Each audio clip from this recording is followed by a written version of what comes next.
अस्सलाम वालेकुम ख़वातीन व हज़रात।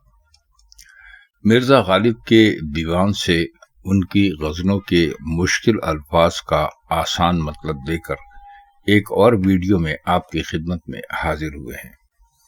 हम आपको ये बतलाते चलें कि ये तमाम गज़लें हम उसी तरतीब से यहाँ पर लगा रहे हैं जिस तरतीब से कि दीवान गालिब में ये सारी गज़लें दी गई हैं। इससे पहले हम 2 गज़लों के माने लगा चुके हैं और अब ये तीसरी गज़ल है जो हम आपकी खिदमत में देकर हाजिर हुए हैं। हम आपसे ये बात अर्ज कर लें कि आप चाहे दीवान गालिब खोल कर इन गज़लों के मतलब ना भी देखें, तब भी इतना तो होगा कि कुछ मुश्किल अल्फाज के माने आपको मालूम हो जाएंगे। हमने पहली 2 गज़लों में हिंदी स्क्रिप्ट शामिल नहीं किया था, जिसकी हमसे हिंदी जानने वाले दोस्तों ने पुरज़ोर फरमाइश की, तो अब इन अल्फाज को हम हिंदी में देखकर उनका मतलब हिंदी में भी बयान करेंगे। ये चंद माज़ूरात आपसे करनी थी। अब हम चलते हैं आज की मिर्ज़ा गालिब की गज़ल पर। आज की गज़ल है कहते हो न देंगे हम दिल अगर पड़ा पाया। बहुत मशहूर गज़ल है। आइए इसके मुश्किल अल्फाज के माने देख लेते हैं। इसमें एक लफ्ज़ इस्तेमाल हुआ है मुद्दा। मुद्दा का मतलब होता है मतलब या मकसद। हमने मुद्दा पाया यानी हमने अपना मकसद पा लिया या हमने अपना मतलब पा लिया। ये गज़ल दीवान गालिब की जो गज़लों की शरह हमने की है उसमें भी शामिल है।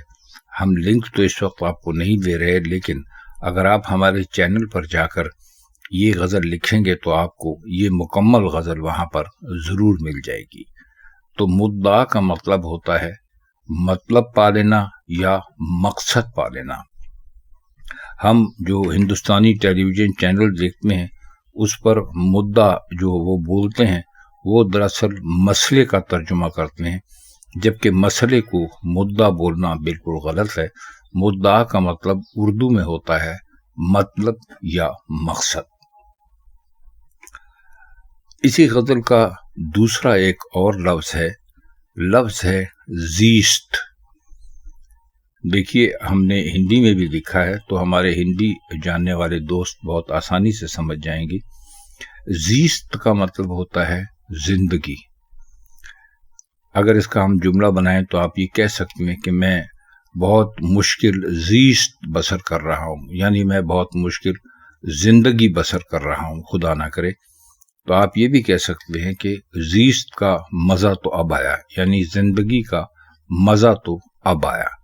तो ज़ीस्त को ज़िंदगी के मानों में इस्तेमाल करते हैं, बल्कि ज़िंदगी असल में ये फ़ारसी लफ्ज़ है, इसका मतलब ही ज़िंदगी होता है।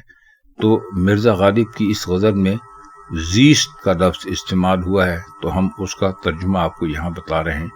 ज़ीस्त का मतलब होता है ज़िंदगी।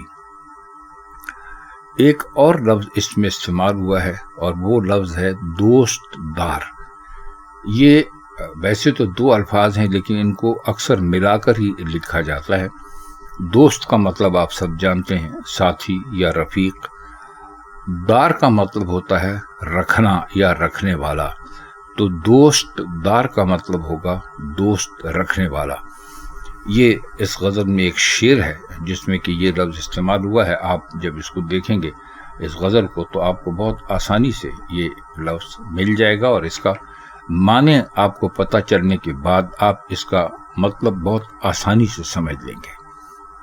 अगला लफ्ज़ है नाला। नाला हमारे यहाँ तो अमूमन उस पानी की गुज़रगाह को बोला जाता है, यानी वो नाला, लेकिन वो नाला हमेशा लिखा जाता है अलिफ से। ये है नाला। लिखने बोलने में तो इतना फ़र्क महसूस नहीं होता, लेकिन बहरहाल ये नाला है। इसका मतलब होता है ज़ोर ज़ोर से रोना, आहोजारी करना। तो नाला का मतलब यहाँ पर होगा ज़ोर से रोना या चीख कर रोना। अगला लफ्ज़ है नासेह। नासेह कहते हैं नसीहत करने वाले को। अब नसीहत करने वाला कौन होता है? ज़ाहिर है आपका दोस्त भी हो सकता है, दुश्मन भी हो सकता है, लेकिन अमूमन नसीहत तो दोस्त ही करते हैं। اس لیے اس کو ہم کہیں گے ناصح۔ ناصح کا مطلب نصیحت کرنے والا۔ نصیحت کرنے والا یہ کہ آپ کو اگر کوئی ایسا کام کرتے ہوئے کوئی دیکھے جو اس کے خیال میں درست نہیں ہے یا ٹھیک نہیں ہے، تو وہ آپ کو اس کو ہم ناصح کہیں گے۔ تو یہ تھے اس غزل سے چند مشکل الفاظ۔ انشاءاللہ یہ سلسلہ جاری رہے گا۔ اگر آپ اس سلسلے میں کوئی کمنٹ دینا چاہیں یا آپ کو ایسا لگے کہ کوئی لفظ مشکل ہے اور ہم نے اس کے معنی نہیں کیے، تو ہمیں کمنٹس سیکشن میں ضرور بتا دیجیے۔ ہم آپ کو ان الفاظ کے مشکل الفاظ کے معنی بھی آسان کر کے بتا دیں گے۔ آج کے لیے اتنا ہی۔ اب ہم چاہتے ہیں آپ سے اجازت۔ خدا حافظ۔